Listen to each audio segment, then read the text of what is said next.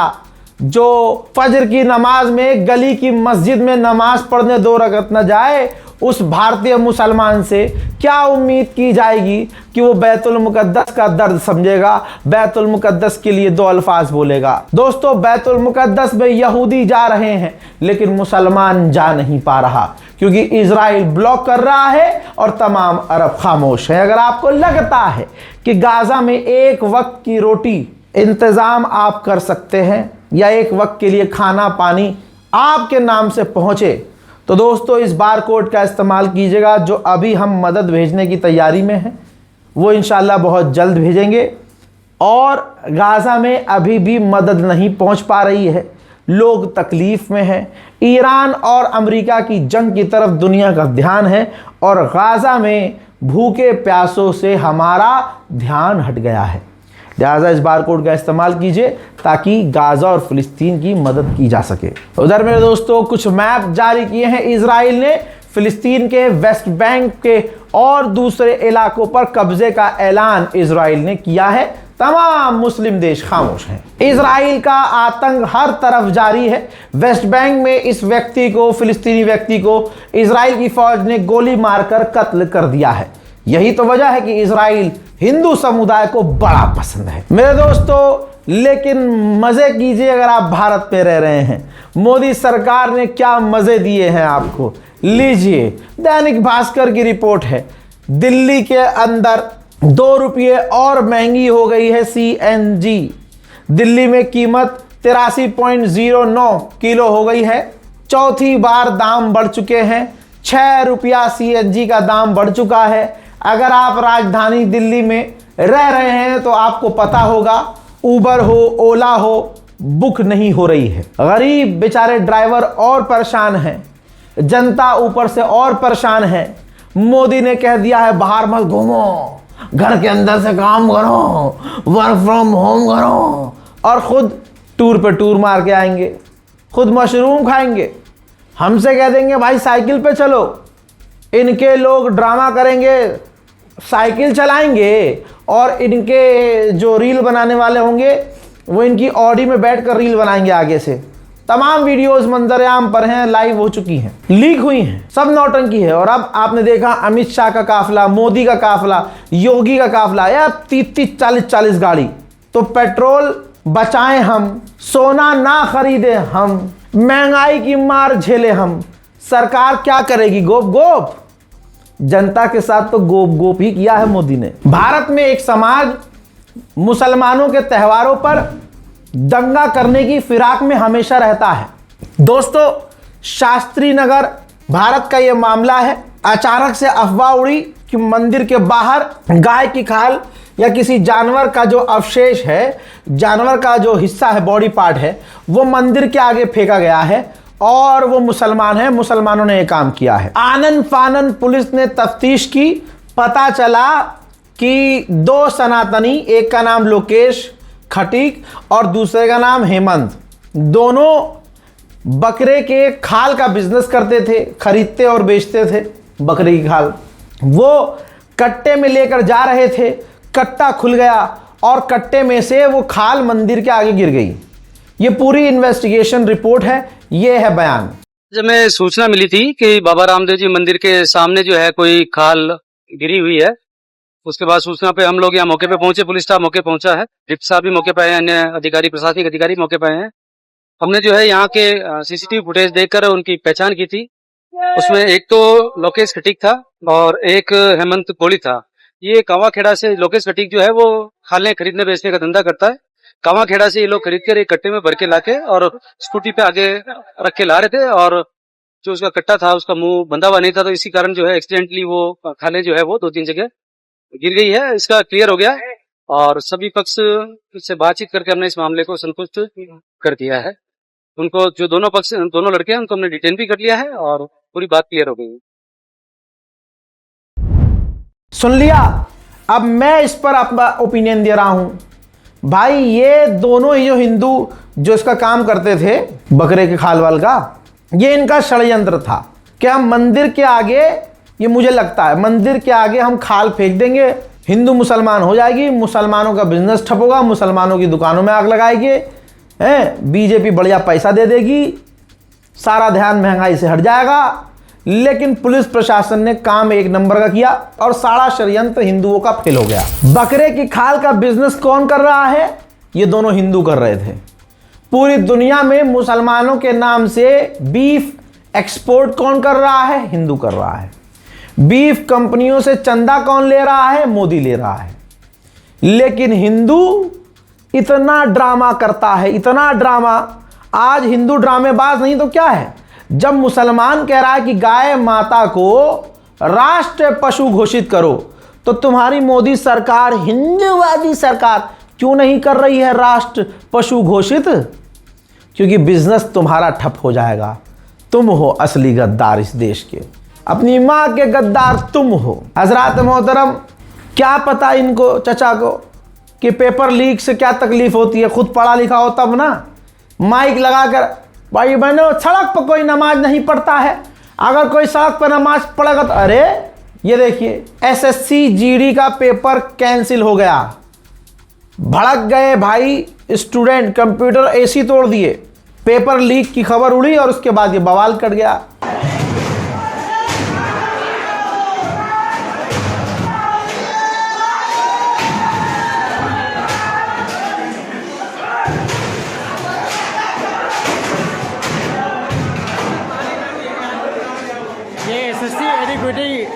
मेरे दोस्तों, दिल जीता है राखी सावंत दीदी ने। भाई साहब, उसने मेलोडी की, क्या मेलोडी की है, मजा आ गया। चाहिए जो हमारे देश को ऐसा बाहर जाके उड़ाते हो ना, शर्म करो, शर्म करो। देश को अमीर बनाओ, हमारे पैसे बाहर के देश में डाल के उनको अमीर मत बनाओ तुम लोग, है ना। हाँ, समझने वाला समझा। हमको बोलते हो अच्छा खाना मत खाओ, पानी मत पियो, जियो मत, गोल्ड मत खरीदो और ट्रैवल मत करो। खुद देखो कितना ट्रैवल कर रहे हो, हैं? बड़े बड़े महंगे महंगे जहाजों में घूम रहे हो, 2-2, 3-3 लाख के मशरूम खा रहे हो, हैं? और फिरंगियों के साथ घूम रहे हो। मैं लौड़ी को आप लोग प्रमोट कर रहे हो। दोस्तों, माँ के नाम पर ट्री लगाइए, माँ के नाम पर पेड़ लगाइए, बहन के नाम पर पेड़ लगाइए, और फिर देखिए ये, समझ रहे हो? अरे भाई, अपनी माँ के नाम पर तुम ट्री लगाओ, बहन के नाम पर ट्री लगाओ, ये 50-50 हजार पेड़ तुरंत सरकार एक झटके में काट देगी। भाई, खजुराहो पन्ना रेल लाइन 54,578 पेड़ कटवा दिए। रेलवे बोला पुराना रूट खतरनाक था, अब 1 किलोमीटर दूर नया रूट तय करेंगे, 50,000 पेड़ और काटे जाएंगे। लीजिए, आप देख रहे हो भाई, पहले 50,000 पेड़ कटवा दिए, फिर कहा ये रूट गलत है, फिर दूसरे रूट पर 1 किलोमीटर के और पेड़ कटवाएंगे। ये है भाई मोदी सरकार। मोदी है तो मुमकिन। अब ये देखिए, जिस छात्र को कहा गया पाकिस्तानी, उसकी शिकायत सही निकली, सीबीएसई ने मानी गलती, भाई पाकिस्तानी कह दिया उस छात्र को जिसने 12th के रिजल्ट में ये बताया कि भाई मैंने आंसर शीट निकलवाई तो उसमें हैंड राइटिंग मेरी नहीं थी और मुझे मार्क्स गलत दिए गए। तो हुआ क्या, राइट विंग वालों ने, आदतन मजबूर जो हैं जहरीले लोग, उन लोगों ने इस बच्चे को आतंकवादी, पाकिस्तानी सब कुछ कह डाला। लेकिन डीडी न्यूज का एक जानवर, सरकारी कुत्ता अशोक श्रीवास्तव, जो मोदी का चड्डा चाटता रहता है, इसकी औकात देखिए, इसकी भड़वागिरी देखिए कि इसने भी इतना बड़ा पत्रकार, मेरे तो झांट का पत्रकार नहीं है भाई साहब। इससे सीधी पत्रकारिता गली का कुत्ता कर देगा। वो कम से कम भाऊ भाऊ भाऊ बोल के चला तो जाएगा, लेकिन ये मोदी के इश्क में इतना दीवाना, ये सुअर की जात कहता है कि क्या पाकिस्तानियों ने भी सीबीएसई के एग्जाम दिए थे, और शेयर करता है कुछ स्क्रीनशॉट जिसमें उसकी लोकेशन जो है, जो छात्र है उसकी लोकेशन दिखा रही है कि साउथ एशिया, जबकि ये टेक्निकल ग्लिच था। बात बड़ी, बवाल हुए, विपक्ष ने खूब अशोक श्रीवास्तव के मुंह पे गोबर पोता, और फिर उसका भाई तक आया, जो स्टूडेंट था उसके भाई को आना पड़ा सामने कि भाई उसने तो सिर्फ सवाल किया है, अपना दर्द रखा है, आप उसको पाकिस्तानी कह रहे हो, ऐसा मत करो। देखिए वीडियो में आता है तो हम पाकिस्तानी बन गए, तो वो चीज़ वैसे तो मैं कॉम्प्रहेंड नहीं कर पा रहा था कि चीज़ ये लोग क्यों बोल रहे हैं, बिकॉज जैसे मैंने भी पढ़ा है कि साउथ एशिया एक रीजन है जिसके अंदर इंडिया भी आता है, पाकिस्तान, बांग्लादेश, नेपाल, श्रीलंका, ये सारे नेशंस आते हैं, कंट्रीज़ आती हैं। तो यही चीज़ मैंने उनको ट्विटर पे बताने की कोशिश करी, बट जब इतनी हैवी ट्रोलिंग हम फेस करने लग गए, बहुत बड़े बड़े लोग जो कि बहुत बड़े बड़े एंकर हैं, उन्होंने भी इस चीज़ को बिना वेरीफाई करे कि साउथ एशिया आ रहा है तो सीधा सीधा पाकिस्तान से ही ट्वीट आ रहा होगा, उस चीज़ ने हमें बहुत आहत कराया, हमें बहुत बुरा लगा, और उसकी वजह से वेदांत को भी बहुत ट्रोलिंग का सामना करना पड़ा। और अब सोचिए, अशोक श्रीवास्तव भड़वागिरी करते हुए जिस स्टूडेंट को पाकिस्तान का बता रहा था, एबीपी पाकिस्तान जाकर, ये देखिए एबीपी न्यूज़ पाकिस्तान जाकर उस बच्चे का इंटरव्यू ले आई। हजरात, इसे कहते हैं भड़वागिरी, वो भी अंधागिरी में, पूरा अंधे होके भड़वागिरी करना। जिसके बाद बवाल हुआ और अशोक श्रीवास्तव की औकात उसे पता चली, तुरंत उसने थूका जो हुआ था, चाटा, अपना ट्वीट डिलीट किया। ऐसे बहुत सारे भड़वों ने अपनी भड़वागिरी को सोशल मीडिया से फिर डिलीट किया। यह है हकीकत। जिनको कल पेट्रोल 40 रुपये महंगा लगता था, आज 100 रुपये पे भी हम मजा आ रहा है। ऐसे भड़वों की कमी आपको मार्केट में दिखेगी नहीं। बहरहाल ये हमारे मुल्क के हालात हैं। इस रिपोर्ट को शेयर कीजिएगा, अपनी राय कमेंट सेक्शन में ज़रूर लिखिएगा। जय हिंद।